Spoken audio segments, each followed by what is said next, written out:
और संबित पात्रा इस वक्त प्रेस कॉन्फ्रेंस कर रहे हैं, आइए सीधे लिए चलते हैं। कॉन्फ्रेंस है, जो प्रेस वार्ता है उसका शीर्षक है राहुल, रिहाना और रैकेट। राहुल गांधी कौन है बताने की आवश्यकता नहीं है। 2 दिन से कुछ लोग हम में से जान गए हैं कि रिहाना भी कौन है, परसों तक नहीं जानते थे बहुत लोग। और रैकेट, ये रैकेट बहुत महत्वपूर्ण है। भारत के खिलाफ जो प्रोपेगेंडा बहुत पहले से अनेकों विषयों पे चलता आ रहा है, उसे हमने रैकेट का नाम दिया है और आज उसी रैकेट को लेकर यह प्रेस कॉन्फ्रेंस हो रहा है। अभी चंद मिनटों पहले राहुल गांधी ने भी प्रेस कॉन्फ्रेंस किया और अपने उसी अपरिपक्वता, इमेच्योरिटी का परिचय राहुल गांधी जी ने पूरे हिंदुस्तान के सामने रखा।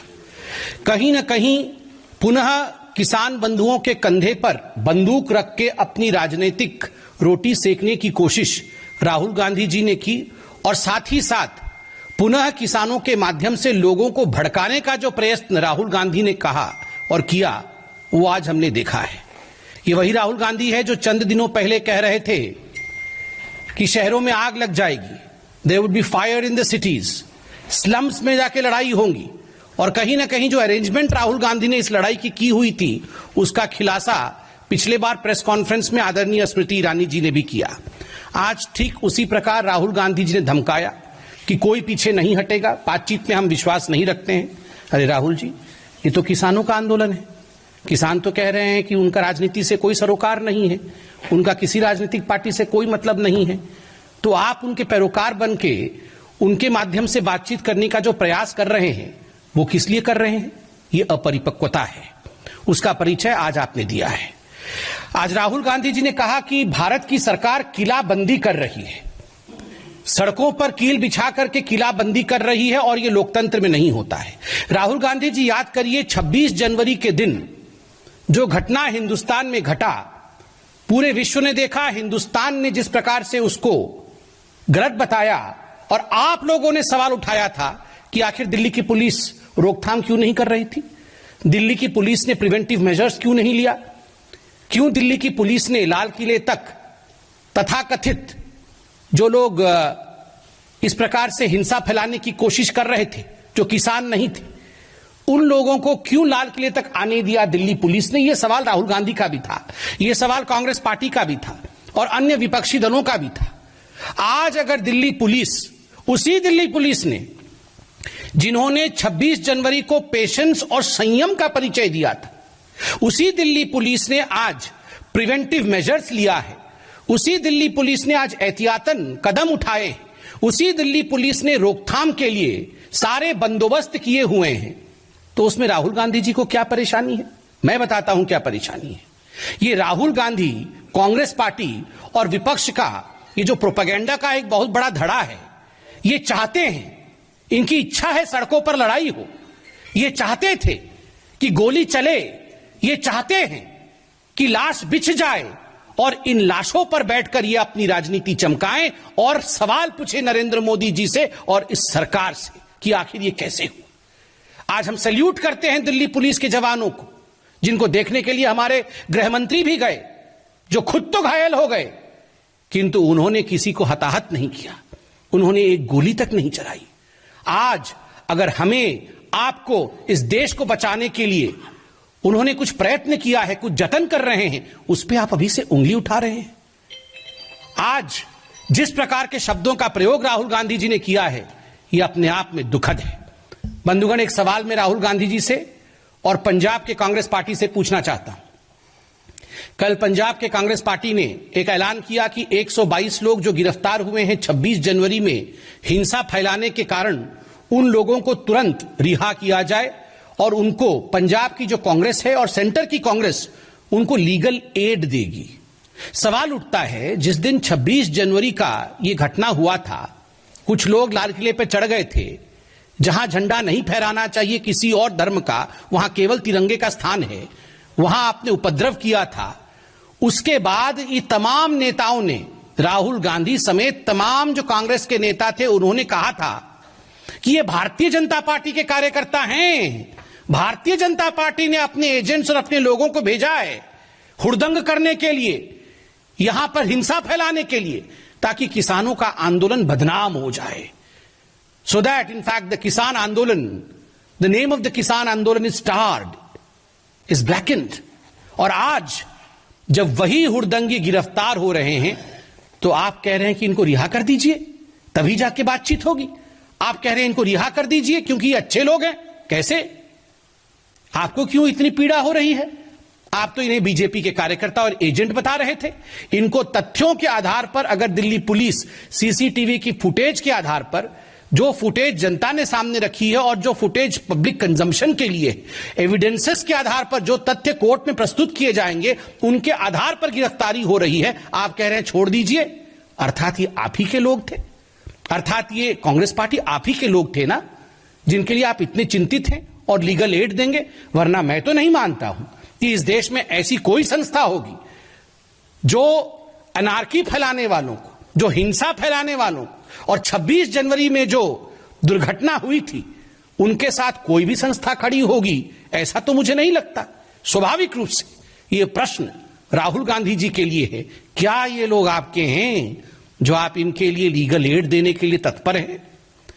राहुल गांधी जी ने आज कहा, बहुत दुख के साथ मुझे कहना पड़ रहा है, मैं वो सेंटेंस लिख के लाया हूं। उन्होंने कहा यह सरकार किसानों को मारना चाहती है। यह सरकार सबका साथ, सबका विकास और सबके विश्वास, इस मंत्र के आधार पर काम करती है। किसी को मारना यह सरकार नहीं चाहती है। सब कैसे उभरे, सब कैसे आगे बढ़े, सब कैसे विकास करे, इसकी चाहत इस सरकार की है। किसान, मजदूर, मजलूम, महिला, युवक, सबके लिए किसानों की सरकार काम करती है। हमारी सरकार किसानों की भी सरकार है। और देखिए मारना क्या होता है, इसका आर्टिकल मैं निकाल के लाया हूं। 1998 में मध्य प्रदेश में सरकार किसकी थी? कांग्रेस पार्टी की थी। अंधाधुंध गोली किस पर चली थी? किसानों की रैली पर चली थी। कितने किसान मारे गए थे? 28 किसान जलियांवाले बाग की तरह वहां भून दिए गए थे। राहुल जी, इसे मारना कहते हैं, इसे रौंदना कहते हैं, इसे डेमोक्रेसी को समाप्त करना कहते हैं। किसानों के लाशों के ऊपर आपने राजनीति की थी। आज आप हमारी सरकार को कटघरे में घेरने की कोशिश कर रहे हैं, झूठे भ्रम को फैलाने की कोशिश कर रहे हैं। आप कह रहे हैं हम मारना चाहते हैं, यह निंदनीय है। राहुल जी, केवल आप नहीं, एक और है रिहाना, उन्होंने भी ट्वीट किया है। ना राहुल को मालूम है कुछ कृषि के बारे में, ना रिहाना को मालूम है कुछ कृषि के बारे में। पूछिए दोनों को, ये रबी क्रॉप क्या होता है, खरीफ क्रॉप क्या होता है, कुछ नहीं मालूम। ना राहुल को मालूम, ना रिहाना को मालूम, मगर दोनों की आदत एक है, दोनों ट्वीट कर रहे हैं। आप बताइए कहां थे ये लोग जब महात्मा गांधी के स्टैच्यू को कैलिफोर्निया के अंदर अभी चंद दिनों पहले डेसिक्रेट किया गया। महात्मा गांधी हमारे राष्ट्रपिता हैं और केवल भारतवर्ष के राष्ट्रपिता नहीं है। महात्मा गांधी पूरे विश्व के द अपोस्टल ऑफ पीस हैं, शांति दूत है पूरे विश्व के लिए। जब उनके धड़ को अलग कर दिया जाता है कैलिफोर्निया में, उनके स्टैच्यू के धड़ को, तो कोई भी इनमें से जो आज ट्वीट कर रहे हैं, जो इंटरनेशनल फिगर बने हुए हैं, उनमें से किसी ने ट्वीट किया? किसी ने ट्वीट नहीं किया। जब 84 के दंगे हुए, इनमें से किसी ने ट्वीट किया? हो सकता है उनका जन्म नहीं हुआ हो, मगर इनके जो इकोसिस्टम के लोग हैं, इनमें से किसी ने ट्वीट किया? किसी ने ट्वीट नहीं किया। जब कश्मीरी पंडितों को निकाला जाता है, मैं नहीं कह रहा हूं कि 3 व्यक्तियों का नाम, मगर ये जो इकोसिस्टम है, उनमें से किसी ने कश्मीरी पंडितों के ह्यूमन राइट्स के लिए ट्वीट नहीं किया। और मैं पूछता हूं, दिल्ली पुलिस के जो जवान थे, उनके हाथ कट गए, उनके ऊपर तलवार से आक्रमण हुआ, उनको कूदना पड़ा खाई के अंदर, किसी ने इनमें से तथाकथित ह्यूमन राइट एक्टिविस्ट है, किसी ने ट्वीट किया कि यह ह्यूमन राइट वायलेशन है? किसी ने ट्वीट नहीं किया। और आज राहुल एंड रिहाना ट्वीटिंग। बंधुगण, ये राहुल गांधी जो रह रहे के विदेश जाते हैं, आज मैं बिल्कुल स्पष्टता के साथ बताता हूं, और ये खुलासा भी होगा, ये यूं ही विदेश नहीं जाते हैं। वहां वो षड्यंत्र करते हैं, एंटी इंडिया एलिमेंट्स के साथ मीटिंग करके ये प्रपंच रचते हैं हिंदुस्तान को बदनाम करने के लिए और हिंदुस्तान को विवादों में धकेलने के लिए।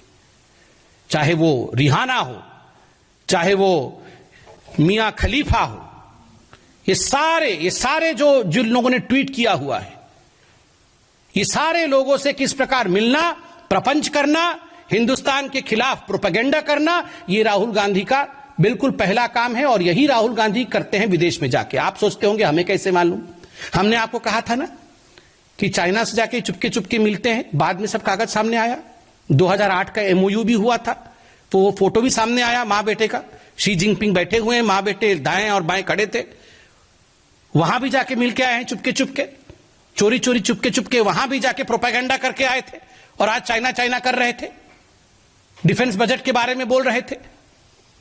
जितना डिफेंस बजट पे मोदी की सरकार ने एक्सपेंडिचर किया है, मॉडर्न गैजेट्स के लिए जितने इस सरकार ने काम किया है, किसी पिछले सरकार ने उतना काम नहीं किया है। 10 वर्षों तक राफेल को आपने टाल के रखा। आज हमने बेंगलोर के एरो शो में राफेल को देखा, गरजते हुए देखा है। राहुल गांधी, आपने देखा आज राफेल को?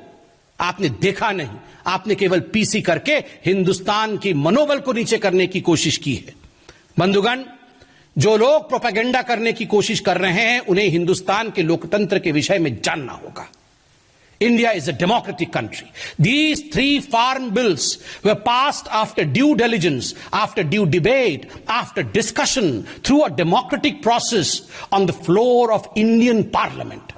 ये इंडियन पार्लियामेंट में ये तीनों कानून पारित हुए हैं, डिस्कशंस के बाद, डिबेट के बाद।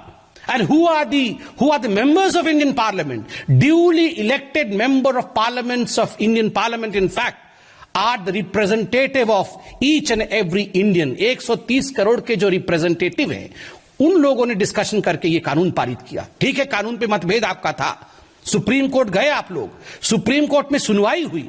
सुप्रीम कोर्ट में सुनवाई के बाद खंडपीठ ने कहा कि इस कानून को लेकर हमने एक कमिटी निर्धारित किया है, इस कमिटी के माध्यम से सुनवाई होगी। अब इस कमिटी के सामने सब प्रस्तुत हुए। तो संबित पात्रा ने गंभीर आरोप राहुल गांधी पर लगाया कि वो विदेश यूं ही नहीं जाते, वो एंटी इंडियन एलिमेंट्स के साथ मिलकर षड्यंत्र रचते हैं। साथ ही साथ किसानों के कंधे पर रखकर बंदूक वो अपनी राजनीतिक रोटियां सेक रहे हैं। इसी बड़ी खबर पर हम बने हुए, फौरन वापस लौटते हैं।